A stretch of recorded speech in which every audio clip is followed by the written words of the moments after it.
You'll hear a number of different recordings and you'll have to answer questions on what you hear. There will be time for you to read the instructions and questions, and you'll have a chance to check your work. All the recordings will be played once only. The test is in 4 sections.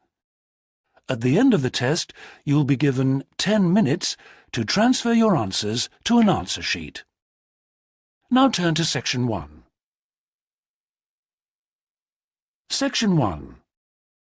You'll hear a student talking to the accommodation coordinator at her school. First, you have some time to look at questions 1 to 4.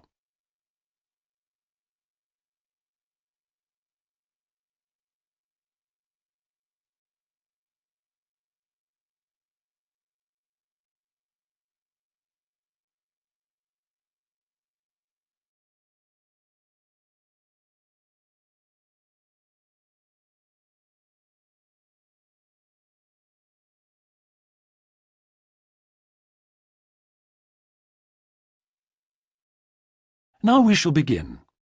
You should answer the questions as you listen, because you will not hear the recording a second time. Listen carefully and answer questions 1 to 4. Sarah, I've heard that you want to move into a homestay family. Is that correct? Yes, that's right. I've been staying with my aunt, and now my cousin is arriving from Singapore, and my aunt needs the room for him. Oh, that's bad luck. Well, I'll need to get some particulars first. Sarah, what's your full name? Sarah Lim, and that's Sarah without the H at the end. How old are you, Sarah? 23, only just. It was my birthday on the 21st of August. Happy birthday for yesterday. How long have you been in Australia? A year in Adelaide and 6 months in Sydney. I prefer Sydney. I've got more friends here. What's your address at your aunt's house? Flat 1, 539 Forest Road, Canterbury. And the postcode is 2036. Okay. What are you studying now? I was studying General English in Adelaide, and now I'm doing Academic English because I'm trying to get into medicine next year. That sounds good, but it'll take you a long time. When would you like to move out from your aunt's? My cousin arrives on Friday morning, so I'd better be out on Thursday. What, the 7th of September? Yes, that's right. Before you hear the rest of the conversation, you have some time to look at questions 5 to 10.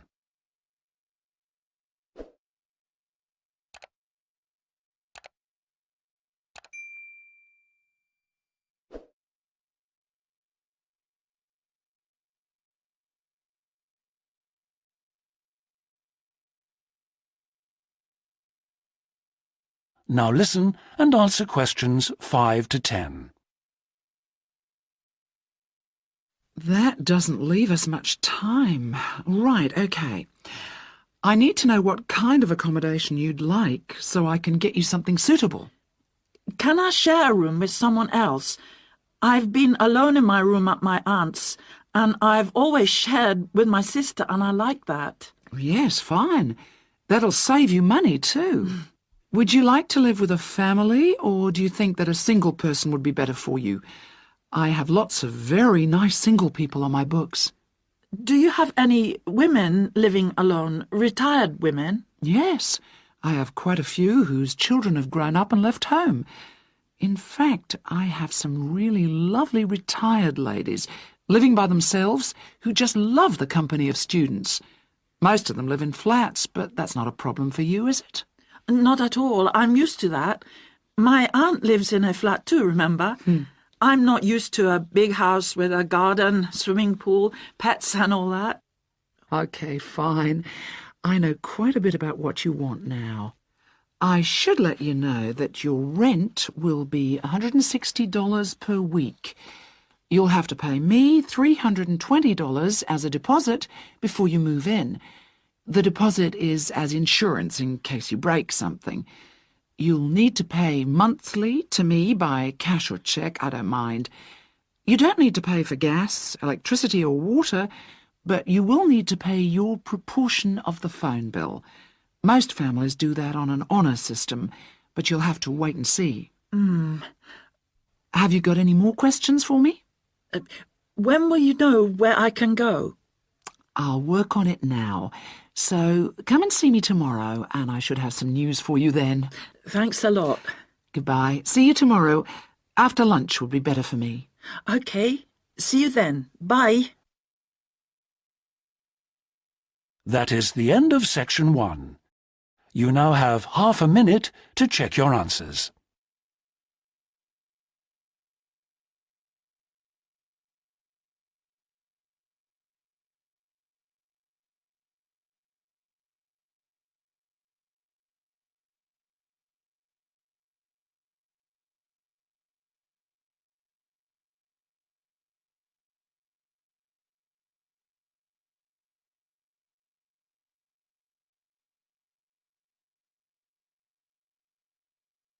Now turn to section 2.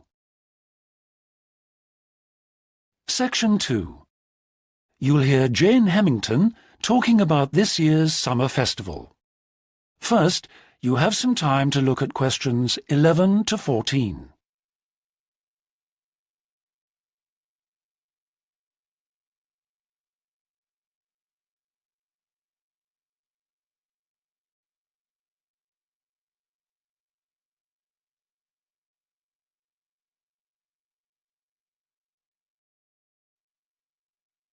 Now listen carefully and answer questions 11 to 14. Good evening, and in this week's edition of Focus on the Arts, Jane Hemington is going to fill us in on what's in store for us at this year's Summer Festival. Over to you, Jane. Thank you, Jeffrey. This year, the Summer Festival is the biggest we've ever seen, so there should be something for everybody. This is the 3rd year they've run it, and the timing's slightly different. For the last couple of years, it's been around the 5th to 17th, but this year, they wanted to allow everyone enough time to recover from the 1st of January celebrations, and they've put it at the end of the month. The program has sensational theater, dance, and also a large number of art exhibitions. But the thing the festival is most famous for is its great street music. For today's report, though, Jeffrey, I'm looking at some of the theatrical events that you might like to see. In particular, at this year's theme, circuses. I'm going to tell you about 2 circus performances, but there are plenty of others in the program. I've chosen these because they represent distinct movements within circus performance. The first is the Circus Romano from Italy. As this is a traveling circus, it follows a long tradition by performing in a marquee, which is really like a canvas portable building, usually put up in a green space or car park rather than in a theater or stadium. Before you hear the rest of the talk, you have some time to look at questions 15 to 20.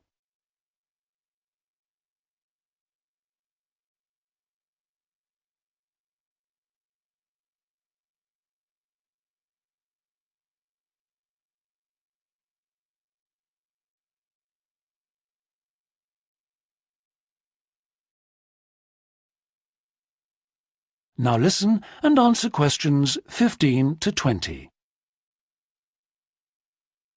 In spite of this, Circus Romano isn't at all like the traditional circuses I grew up with.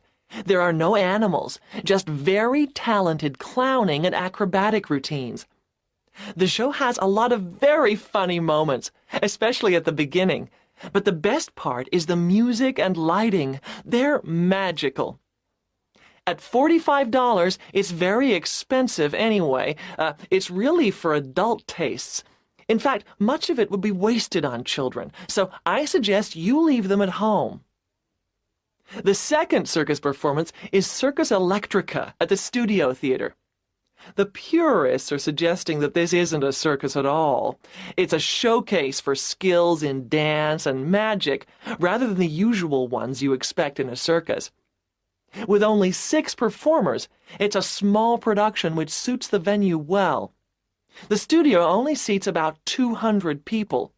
For my money, it's the aerial displays which are outstanding, as well as the magical tricks, features which are missing from Circus Romano.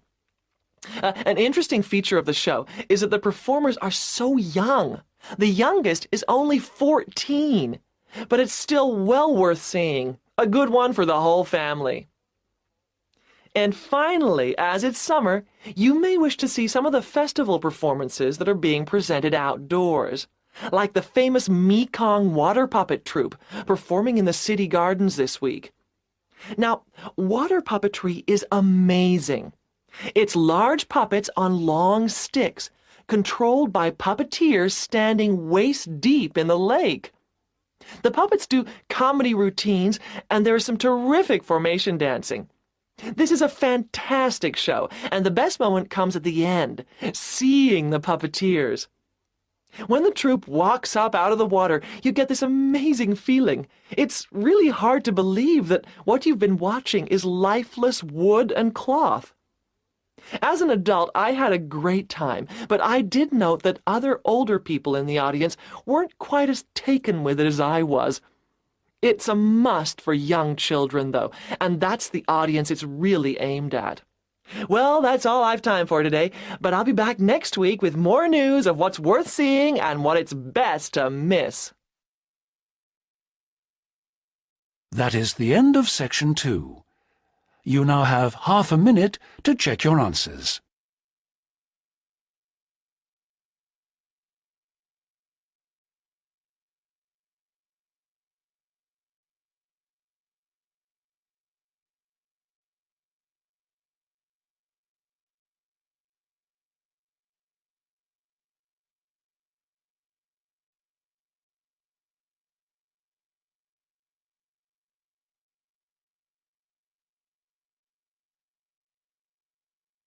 Now turn to Section 3. Section 3. You'll hear a conversation in a university student services office. First, you have some time to look at questions 21 to 25.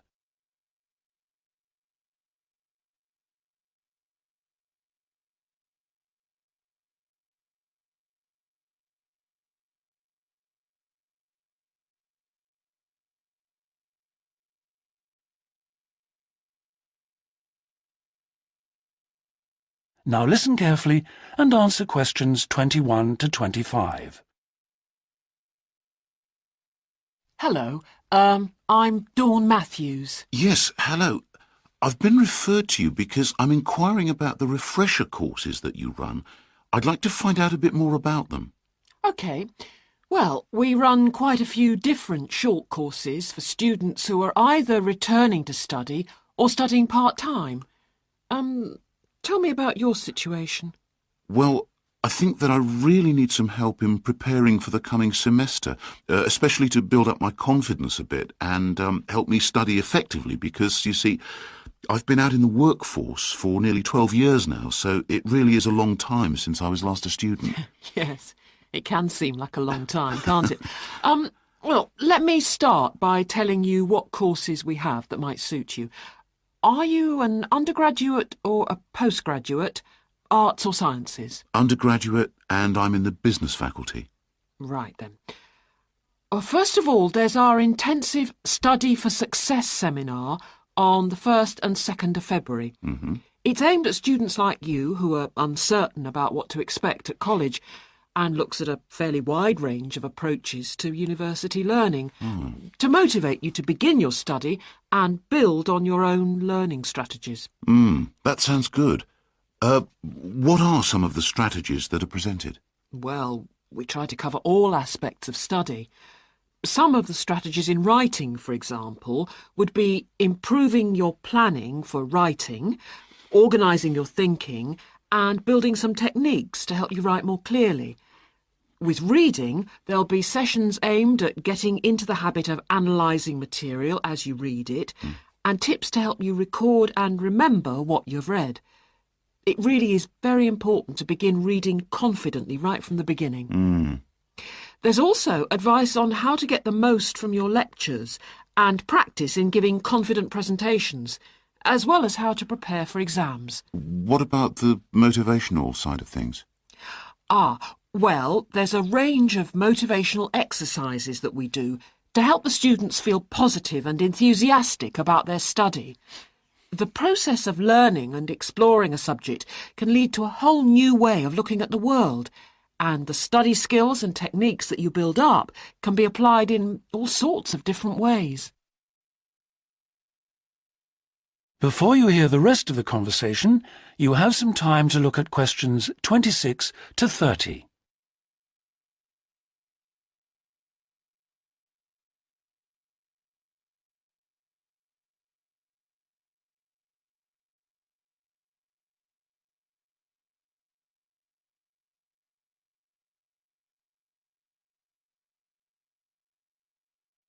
Now listen and answer questions 26 to 30. Actually, I'm very excited about the whole thing of taking up studying again, but, I'm a little nervous about whether I'll manage to get everything done. I suppose it's the same for all mature students. Of course it is. Two of the key components of the course are time management and overcoming procrastination. People discover that once they learn to plan their days, all the work can be accomplished and there'll still be time for leisure. Is there an enrolment fee? Well, just a minute, let's see. The cost is £30, which includes all course materials and morning tea. You have to arrange your own lunch. Well, that wouldn't be a problem. I already make sandwiches for my 3 kids and my wife and myself every day. I won't have to change my routine. No. Now, I need to tell you that this is a very popular course, and it's essential that you book well ahead of time. In fact, the course convener tells me that there are only 5 places left. What other course might be good for me? There is one other that you could benefit from.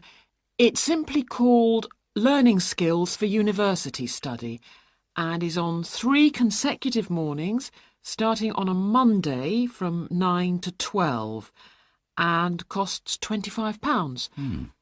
This is aimed at upgrading the study skills most school leavers have and help them cope with the increased demands of university study. It focuses mainly on making students more responsible for their own success. What sort of things are covered in this course? Well, basically, it's more advanced thinking, note-taking, reading and writing strategies, but also some input about stress management. I think I'd be better off starting from the basics and looking at all the strategies, don't you? Yes, from what you've told me, I think that's more in line with your situation. All right then. Can I book a place on the Study for Success seminar course now? Yes. Let me just get out a registration form and take down your details. That is the end of section 3. You now have half a minute to check your answers.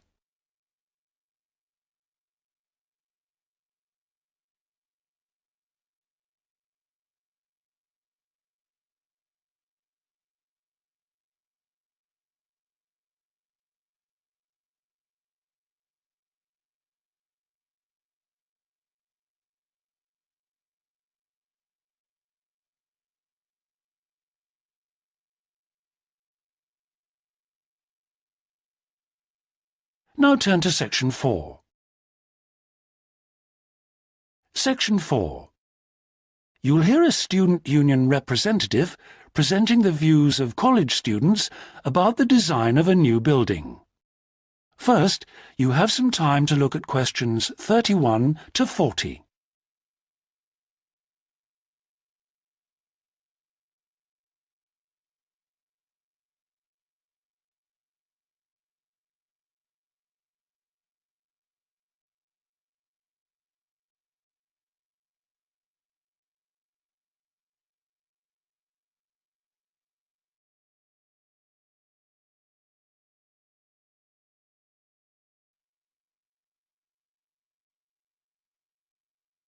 Now listen carefully and answer questions 31 to 40.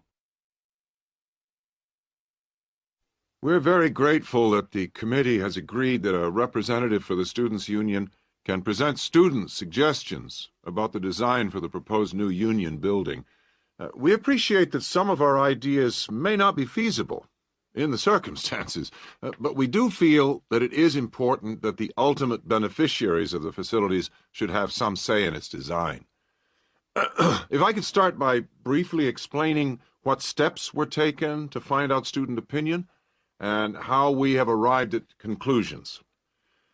Firstly, a meeting was held in the current union for our SU committee to explain the options.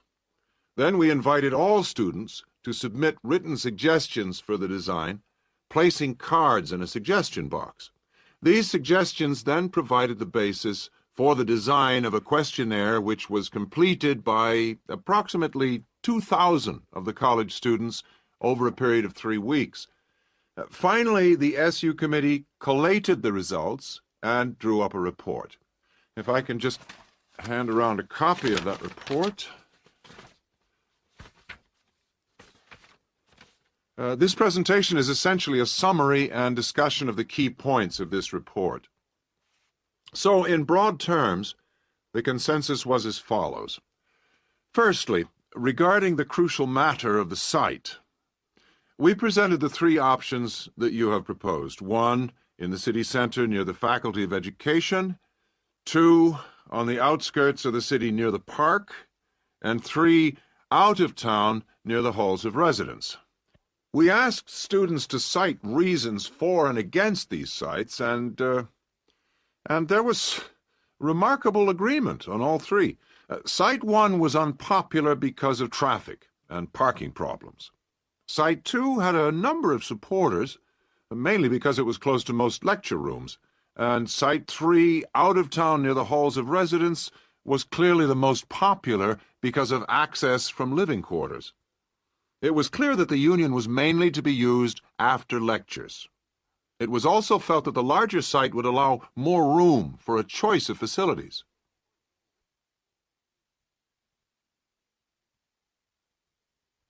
Our second area of interest was obviously the facilities. There was minimal interest in having a library on the premises, but one option seemed to be a reading room instead, more useful. We would like the current table games room to be replaced with a small gym, and if possible, a small swimming pool. Not, of course, Olympic-sized. There was a large number of respondents in favor of a travel agents and insurance center. We also request that there be the offices of the Student Counseling Center, moving this from the refectory. There was, however, much disagreement about whether to build a drama theater. Just over 40% of the respondents were in favor, but a largish minority were strongly against it, claiming that it is elitist and a waste of funds. Essentially, the jury is out on that.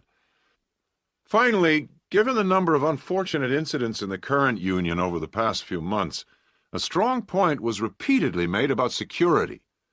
The recommendations would be at least video surveillance and security personnel who would check student union cards on request. We doubt if it would be feasible to have a check at reception of all people coming in. Well, this is the summary of the views of the student population. As I say, fuller details are given in our report, but I'm happy to take any questions if you have them. That is the end of section 4. You now have half a minute to check your answers.